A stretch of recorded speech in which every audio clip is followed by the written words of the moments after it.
Hey, it's Jamie, your VTuber headphone nerd. Today we're taking a look at a new IEM from a new company, the IO Audio Volare, which is Italian for to fly. This is a Tribrid IEM with the one dynamic driver, 4 BA and 4 ESD drivers per side. They come in at $600 USD and they are very well equipped with lots of good accessories, great build quality, and a tastefully done U-shaped sound signature, and overall just a great presentation. This is also my first review back after trying to structure my reviews better, so please feel free to let me know what you think of this sort of review structure going forward. So just for full transparency, these were sent in by Shenzhen Audio for review, but I am free to give my honest experience using this product. First of all, I think that the first impressions and unboxing presentation are very important in a consumer product, especially when you are spending more. I think that the whole unboxing experience adds enjoyment and excitement in a new product, and I will say that the Volare is 100% the best unboxing experience that I've had in an IEM. It comes in a cube-shaped box, which once you remove the outer sleeve reveals a matte black box with a split opening on the front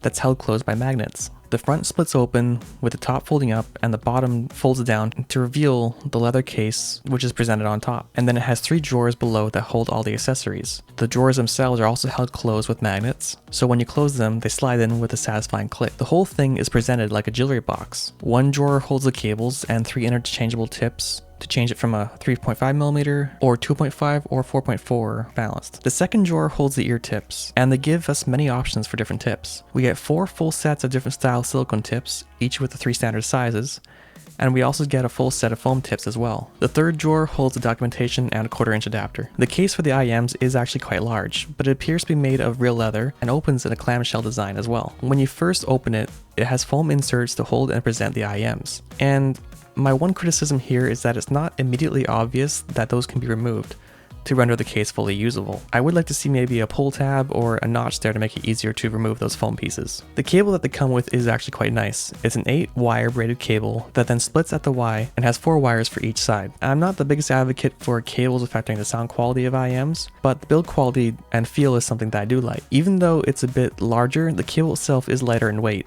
so it doesn't tug very much on the IEMs when you're wearing them, and they are also quite resistant to microphonic noise and tangling. The end uses swappable jacks, so you can choose what you want to plug it into. The IEMs themselves feel nice in ear and also look good in my opinion. They are resin shells and have a great design on the faceplate with a design that has some depth and changes with the light. I'm not the biggest fan of the glitter or metallic look on the backside, but it's not really that big of a deal, and that side is hidden when it's in your ear anyway. The shells I think are 3D printed, and then they have a clear finish to make the whole shell seamless. They are shaped to fit the ear well, and I find them very comfortable to wear for long hours. They do well at isolating noise, so you don't hear very much outside noise when you're wearing them. The nozzle does have a bit of a lip at the tip of it. The main part of the nozzle is 5.5mm, and then the lip at the end is 6.4mm. One thing that I do want to start doing with reviews is talking about my initial listening impression, so we can get that viewpoint, along with the longer term listening experience. I started listening to the Volare right after using the new desk, and the first thing that I noticed was that the Volare sounded more U-shaped, with a bit more mid-bass and maintaining a bit of the upper treble boost. The very first listen I didn't get a good seal, and I ended up blasting my ears with treble. So at the start I was actually a little bit disappointed when I first listened to them, but after trying out the different included tips, I found a set that suited me well, and I really warmed up to the sound of the Volare. So this is the measurement of the Volare on my clone 711 coupler with the metal canal extension. One thing to note is that the 711 couplers have a bit less than accurate acoustic impedance compared to humans, especially when it comes to bass and upper trebles, so that's just something to keep in mind. When we measured the Volare, the tuning appears to be quite similar to a lot of other popular IEMs when it comes to the mids, and it seems similar to the IF target, or slightly less than Harman when it comes to the ear gain region. But bass and treble is a little bit more forward than some other IEMs with similar tuning. Again, this rig isn't quite accurate enough to go into detail in those regions, but I think it's safe to say that overall the tuning is something that most would find enjoyable if you're looking for a more U-shaped response. Just going into my own listening experience and enjoyment with this IEM, I will say that I came to like it quite a lot as a pair of fun, energetic IEMs to listen to. I wouldn't call this quite a neutral tuning. There's a bit more mid-bass and upper treble than I would prefer at times, but I think that this is something that you can listen to knowing that it's a bit more of a colored tuning. I don't really talk about things like soundstage and IEMs, and I'm not saying that these have an out-of-your-head sound experience either, but they do come across a little bit less congested and closed-in than a lot of other IEMs that I've listened to. I found them to also do really well at revealing small nuances in music, and even some things that I didn't notice previously in songs that I'm familiar with. although this seems to be common when trying different tuning, and after I hear it once, I usually always hear it after that with different gear, just maybe more in the background. I found them to be really fun when listening to electronic music or some rock. I do find that the mids aren't done quite as well as something like the Dusk, so for vocals, something like that does sound a bit more neutral to me.